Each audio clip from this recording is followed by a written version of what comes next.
Hello students, स्वागत है आप सभी का विजय क्लासेज पर।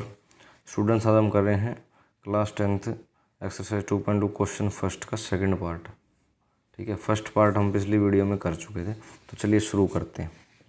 सबसे पहले सेकंड पार्ट के लिए हम क्या करेंगे, लिखेंगे let 4s² minus 4s plus 1 is equal to 0। इसको 0 के इक्वल रख लेंगे। ठीक है, उसके बाद ये क्वाड्रेटिक इक्वेशन है तो इसके फैक्टर करेंगे हम।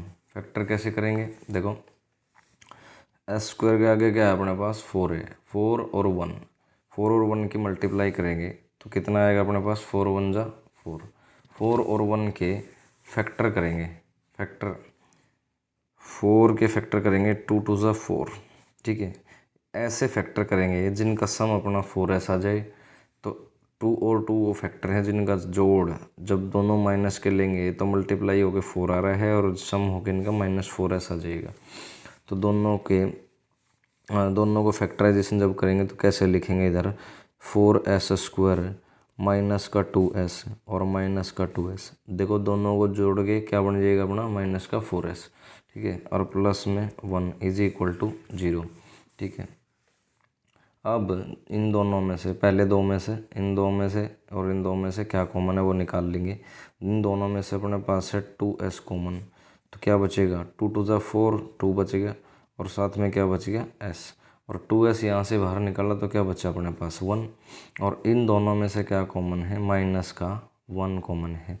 देखो जब 2s में से 1 निकाला तो अपने पास 2s बचा, और प्लस के अंदर माइनस इंटू माइनस है यानी 2 बार माइनस है। आपको ये समझना पड़ेगा कि माइनस मल्टीप्लाई माइनस जब करते हैं तो अपना प्लस आता है, और माइनस मल्टीप्लाई प्लस करेंगे तो माइनस आता है।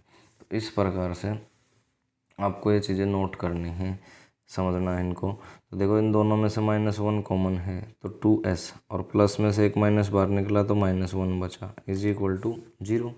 ठीक है, अब इसमें से और इसमें से क्या कॉमन है अपने पास 2s माइनस 1 कॉमन है, तो क्या बचेगा, देखो इधर बढ़ा अपना 2s बचा, इधर -1 इज इक्वल टू 0। अब बारी बारी से 0 के इक्वल रख लेंगे इनको। एक बार 2s minus 1 is equal to 0 और 2s minus 1 is equal to 0। 2s is equal to 1 आ गया, s की वैल्यू अपने पास 1/2 आ गई। सेम इधर 2s इज इक्वल टू 1 और s की वैल्यू 1/2 आ गई। ठीक है, अब इसको हम अल्फ़ा ले लेंगे और इसको हम बीटा। ठीक है, तो इस प्रकार से क्वेश्चन करना अपने को। अब इसमें वेरिफिकेशन भी पूछी है तो वेरिफिकेशन भी करेंगे। वेरिफिकेशन के लिए सबसे पहले अपने पास a की वैल्यू होनी चाहिए, b की और c की। ये वैल्यू आपको मिलेगी इस क्वाड्रेटिक इक्वेशन में से। देखो s² के आगे जो लिखा है वो a की वैल्यू है यानी 4, s के आगे जो लिखा है वो b की वैल्यू है यानी -4, और c के आगे जो लिखा है वो c की वैल्यू है कांस्टेंट टर्म जो होती है वो c की वैल्यू होती है। तो कांस्टेंट मतलब जिसके साथ कोई भी वेरिएबल ना हो, कोई भी अल्फ़ाबेट ना हो, तो वो c की वैल्यू है अपने पास। तो वेरिफिकेशन में हम क्या करेंगे, अल्फ़ा प्लस बीटा जो होता है अपना सम ऑफ रूट्स बोलते हैं इसको, वो इक्वल होता है -b/a के, और एक होता है अपने पास प्रोडक्ट ऑफ रूट्स जो होता है c/a के इक्वल। ठीक है, तो इसको वेरीफाई करें। उसके लिए अल्फ़ा की वैल्यू है अपने पास 1/2 प्लस बीटा की वैल्यू 1/2 माइनस b/a। ये माइनस है फॉर्मूले वाला, साथ में लिख लेंगे। b की वैल्यू अपने पास -4 है और a की वैल्यू भी अपने पास 4 है। इधर डिनोमिनेटर सेम है लेफ्ट हैंड साइड में यानी 2 डिनोमिनेटर है, तो न्यूमरेटर डायरेक्ट जुड़ जाएंगे यानी 1 + 1 कितना होगा अपने पास 2, 2/2 माइनस इंटू माइनस प्लस 4/4, 2 से गया 1 पे, 4 से गया 1 पे, 1 is equal to 1। Alpha into beta यानी 1/2 into 1/2 is equal to c/a। देखो c की वैल्यू 1 है और a की वैल्यू 4, 1/4, 2 इंटू 2 करेंगे तो 1/4 और 1/4। देखो इधर भी LHS इक्वल है अपने पास RHS के, और उधर भी LHS left hand side equal है राइट हैंड साइड की। तो ये अपनी वेरिफिकेशन यहाँ कंप्लीट हुई। ठीक है गाइस, तो इस प्रकार से क्वेश्चन करेंगे। इसका हम अभी थर्ड पार्ट करते हैं, क्वेश्चन नंबर फर्स्ट का थर्ड पार्ट। तो चलिए शुरू करते हैं। Third part, let 6x² minus 3 minus 7x is equal to 0। ठीक है, ये अपने पास स्टेटमेंट है।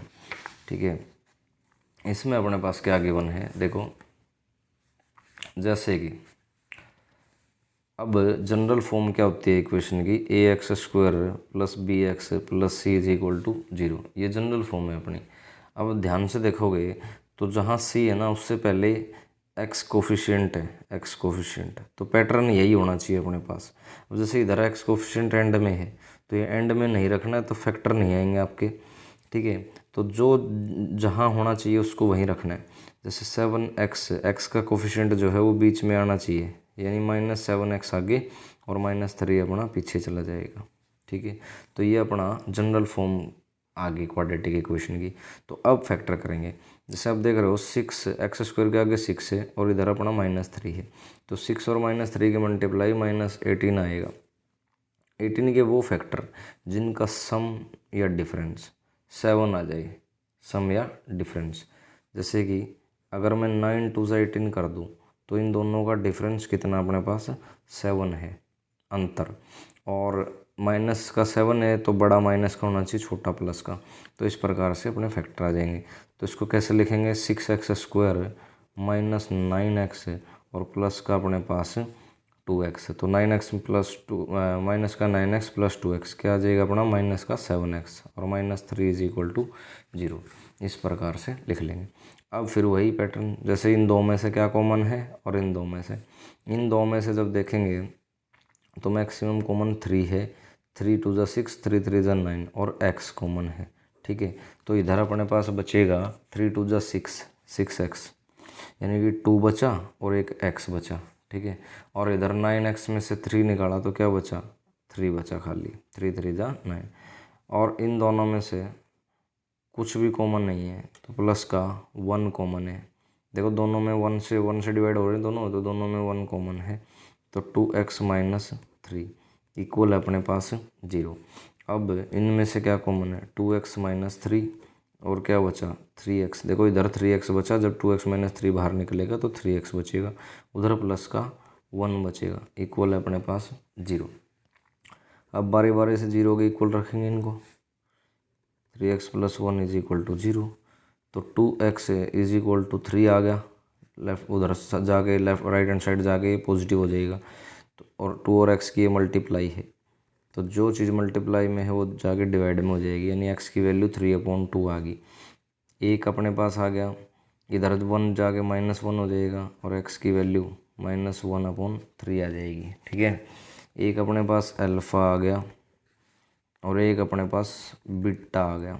ठीक है, तो 2 रूट आ गए अपने पास, अल्फ़ा और बीटा। ठीक है, अब इसकी वेरिफिकेशन करेंगे।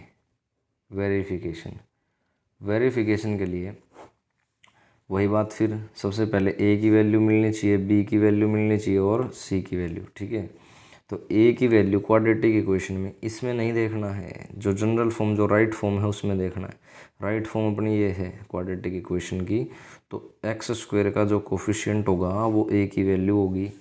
ठीक है, यानी 6, और x का कोफिशिएंट होगा वो b की वैल्यू होगी, यानी -7, और कॉन्स्टेंट टर्म जो है अपने पास -3, वो -3 जिसके साथ कोई भी वेरिएबल ना हो, तो c की वैल्यू मिल गई। ठीक है, अब अल्फ़ा प्लस बीटा अपना होता है -b/a और अल्फ़ा इंटू बीटा होता है अपना c/a।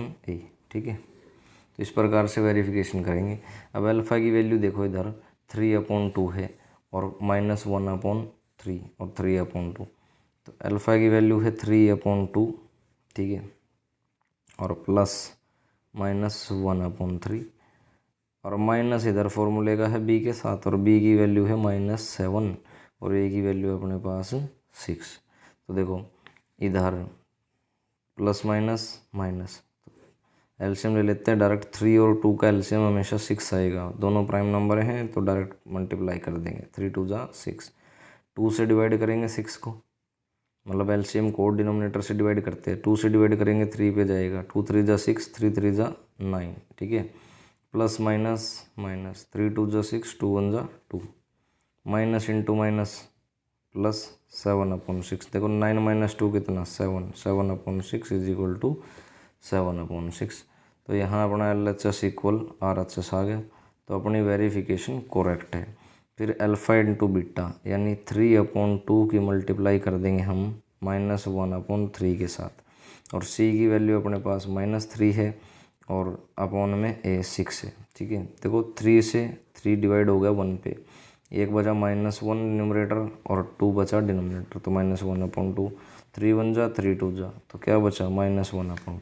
तो इधर भी अपना LHS इक्वल RHS आ गया। तो ये होगी अपनी वेरिफिकेशन। ठीक है गाइज, तो मिलते हैं नेक्स्ट क्वेश्चन पे। उम्मीद करता हूँ आपको समझ आया होगा। वीडियो पसंद आए तो लाइक करना, चैनल को सब्सक्राइब करना। धन्यवाद स्टूडेंट्स।